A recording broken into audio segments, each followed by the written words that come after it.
సంక్రాంతికి మన పంట ఉత్పత్తులను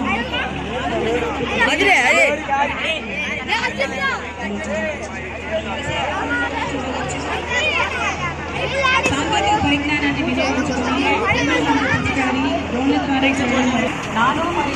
మరి వేదికను సమీపిస్తోంది హార్టికల్చర్ శకటం. ఉద్యానవన శాఖ శకటం వస్తోంది. ప్రభుత్వం అందించినటువంటి ఉద్యానవన శాఖలో ఉండేటువంటి విశిష్టతలను తెలియజేసేటువంటి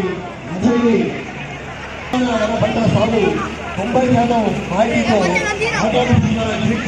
మరియు స్ప్రింక్లర్లు నాణ్యత పెంపులో భాగంగా షెడ్లతో సాగు ఇలా అనేక రాయితీలను వివరించేటువంటి శకటం ఇది.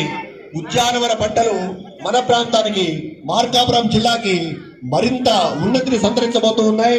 మనకి ఇప్పటికే ఈ ప్రాజెక్టు పూర్తయిన తర్వాత మరింత ఉద్యానవనం ఇక్కడ ఏర్పడి ఈ ప్రాంతం అంతా కూడా సస్యశ్యామారాన్ని ఉద్యానవన పంటలు రైతులు చేస్తున్నటువంటి వ్యవసాయ శకటం మనకి కనువిందు చేస్తోంది. తర్వాత విద్యాశాఖ పిల్లలు కేరింతలు కొట్టాలి.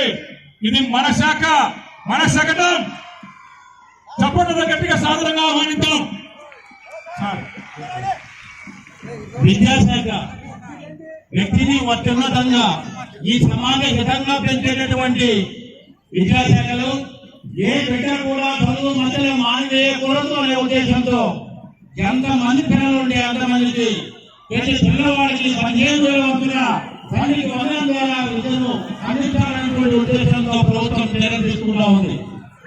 పోషకాహారమైనటువంటి మంచి భోజనాన్ని పిల్లవాడికి అందించాలని చెప్పి ఒక సినిమా గారి పేరుతోటి సన్నబియ్యం, నాణ్యమైనటువంటి సన్నబియ్యం చరిత్రలో మొట్టమొదటిసారిగా ఆంధ్ర రాష్ట్ర ప్రభుత్వం విద్యార్థులకు అందిస్తూ ఉంది.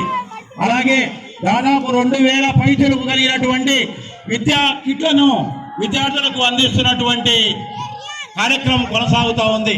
విద్యార్థుల్లో స్ఫూర్తిని నింపి వాళ్ళలో జాతీయ భావాన్ని పెంపొందించి భవిష్యత్తులో వాడు ఒక మంచి పౌరుడుగా తీర్చిదిద్దడానికి కావాల్సినటువంటి నాయకత్వ లక్ష్యాలను పెంపొందించడానికి మాకు అసెంబ్లీని కూడా ఏర్పాటు చేసినటువంటి గౌరవ ప్రభుత్వానికి విద్యార్థులంతా గట్టిగా చప్పట్లతో వారికి ధన్యవాదాలు తెలియజేయాలి.